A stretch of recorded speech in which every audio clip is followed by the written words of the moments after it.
घर का बंटवारा। अरे विनोद, तूने हलवाई को सारा सामान तो दे दिया है ना? अक्षय की शादी में कोई कमी नहीं रहनी चाहिए। आखिर सबसे छोटा भाई है तुम सबका। हाँ माँ, आप चिंता मत करो, मैं पूरा ध्यान रखूंगा। मंगल बेटा, तूने तो कहा था कि फूल का ऑर्डर दे दिया है, यहाँ तो फूल पहुँचे ही नहीं। अब क्या बहू की विदाई के बाद फूल आएंगे? माँ, मैंने अभी बात की है फूल वाले से, वो रास्ते में ही है। आप किशोर भैया से क्यों नहीं कहती कुछ करने को? किशोर पहले ही मेरे बताए काम कर रहा है। पास के सभी रिश्तेदारों और मोहल्ले वालों को कार्ड वही तो देकर आया था। रिसेप्शन के लिए हॉल भी उसी ने बुक किया था। टेंट कुर्सी वालों को भी तो वही देख रहा है। पर कई मोहल्ले वाले तो हमारे भरे पूरे परिवार से जलते भी है, उन्हें बुलाने की क्या जरूरत थी? बेटा, शादी ब्याह में तो बुलाना ही पड़ता है, नहीं तो लोग क्या कहेंगे। दादी दादी देखो ना, हलवाई अंकल हमें लड्डू नहीं दे रहे, आप इनको डांटो ना। अरे चैन सुख दे देना बच्चों को लड्डू, क्यों तंग कर रहा है इन्हें? बीबी जी, मैं कहाँ मना कर रहा हूँ, लेकिन लड्डू बनते ही ये बच्चे उठा उठा कर खा लेते हैं।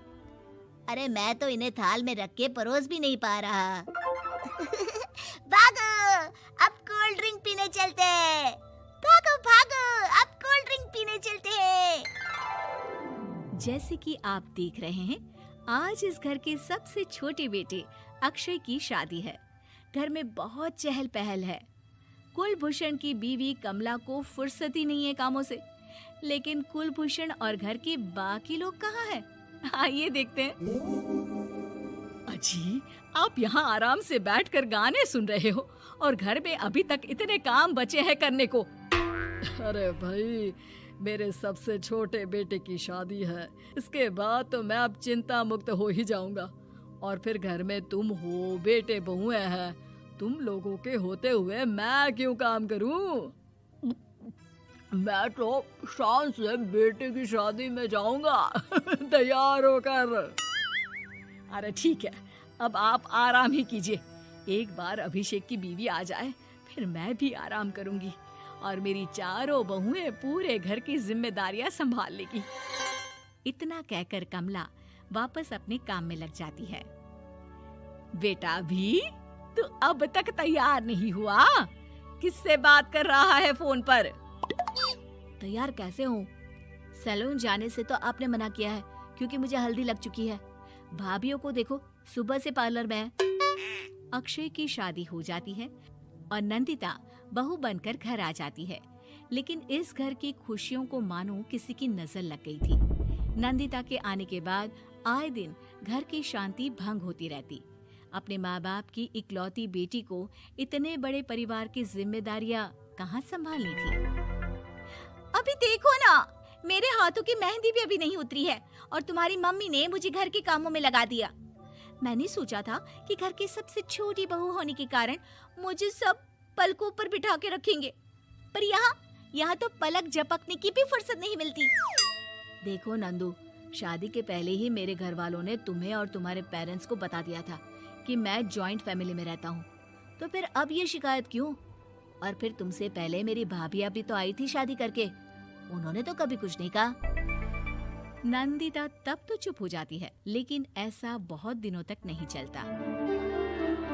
अरे नंदिता, माँ बाबूजी की दवाई का टाइम हो गया है, उन्हें दवाई दे आओ और उसके बाद सबके लिए नाश्ता बना देना। पर भाभी, मैं तो अभी अपना फेवरेट सीरियल देख रही हूँ। प्लीज मेरी जगह आप कर लो ना ये काम। ठीक है, मैं तेरी जगह माँ बाबूजी को दवाई दे आती हूँ और नाश्ता बना लेती हूँ। तू मेरी जगह पूरे घर की डस्टिंग करके 5 बच्चों को स्कूल के लिए तैयार करके भेज देना और दोपहर का खाना बनाने के बाद कपड़े धोकर सुखा देना। उसके बाद हम दोनों मिलकर बाजार जाकर सब्जी ले आएंगे, फिर डिनर की तैयारी कर लेंगे और उसके बाद बस भाभी, मैं माँ बाबूजी को दवाई देकर सबके लिए नाश्ता बना देती हूँ। हे भगवान, ये कहाँ लाकर फंसा दिया मुझे। मेरे घर में तो गिनती की 8 रोटियाँ और 2 सब्जी बनती थी और नाश्ता निपट जाता था। यहाँ तो रोटियों का ढेर और सब्जियाँ बड़े बड़े पतीलों में बनानी पड़ती है। नाश्ता बनते बनते लंच का टाइम हो जाता है और लंच बनते बनते डिनर का। अभी मुझ में तुम्हारे पूरे परिवार का नखरा उठाने की और ताकत नहीं बची। मैं ऐसे नहीं रह सकती। अरे तो क्या चाहती हो तुम? मुझे अलग रहना है बस। तो ठीक है, हम कल ही शिफ्ट हो जाएंगे किराए के घर में। इतना बड़ा घर होते हुए हम किराए पे क्यों रहेंगे? ना जी ना, घर में ही दीवार खड़ी करो अपने हिस्से के आगे। घर के साथ साथ घर की खुशियों में भी दीवार खींच जाती है। ऐसे ही कई महीने बीत जाते हैं और नंदिता माँ बन जाती है। बच्चे के आने से अभिषेक के कंधों पर खर्चों का बोझ आ पड़ता है। अभिषेक का बोझ कम करने के लिए नंदिता भी पार्ट टाइम जॉब कर लेती है, लेकिन इससे उसके सर पर नौकरी, घर और बच्चे की जिम्मेदारी बढ़ जाती है। नंदिता, ये क्या है? तुमने घर भी ठीक से साफ नहीं किया, ना ही मेरे कपड़े धुले हैं। चिंटू के बाल भी कटवाने जाना था, देखो उसके बाल कितने बढ़ गए हैं। अरे करती क्या हो पूरा दिन तुम? मैं करती क्या हूँ? तुम्हारा नाश्ता और लंच बनाने के बाद चिंटू को डे केयर सेंटर पर छोड़कर आती हूँ, फिर खुद ऑफिस जाती हूँ।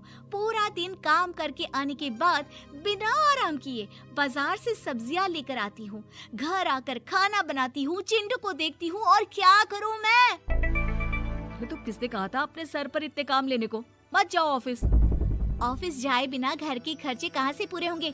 चिंटू की डे केयर का खर्च, उसके लिए बेबी फूड का खर्च, प्रेस वाले का खर्च, ये सब तुम्हारी सैलरी से होता नहीं है। अगर परिवार से अलग नहीं होती तो इतनी मुसीबतें नहीं उठानी पड़ती तुम्हें परिवार के साथ मिलकर काम करने में दिक्कत थी, लेकिन काम तो अब भी बहुत है तुम्हारे सर पर। चिंटू को भी डे केयर भेजने की जरूरत नहीं पड़ती। उसको गोद में खिलाने के लिए दादा दादी और घर के सभी बड़े होते। उसके साथ खेलने के लिए उसके भाई बहन भी होते। मेरे तीनों बड़े भाइयों के बच्चे भी बड़े हुए हैं, लेकिन बिना महंगा बेबी फूड खाए, क्योंकि मेरी माँ और भाभियाँ बहुत अच्छे से जानती है कि बच्चे को क्या खिलाना चाहिए। बिजली के बिल जैसे खर्चे भी सब मिलकर बांट लेते थे, लेकिन तुम्हें तो सबसे अलग रहने में ही मजा आता है, तो अब शिकायत क्यों करती हो? बस करो अभिषेक, बस करो। मैं मानती हूँ कि मैं गलत थी। मेरे एक गलत फैसले ने हमें बिल्कुल अकेला कर दिया है सबसे। एक घर में होते हुए भी हम बाकी परिवार से अजनबियों की तरह रह रहे हैं। अभिषेक और नंदिता की सारी बातें घर के बाकी लोगों को सुनाई दे रही थी। तभी कमला बोल पड़ती है। अरे नंदिता बहू, किसने कहा कि तुम अकेले हो? तुम्हारा इतना भरा पूरा परिवार है ना तुम्हारे साथ। हम तो बस ये चाहते थे कि तुम अपनी गलती समझ जाओ।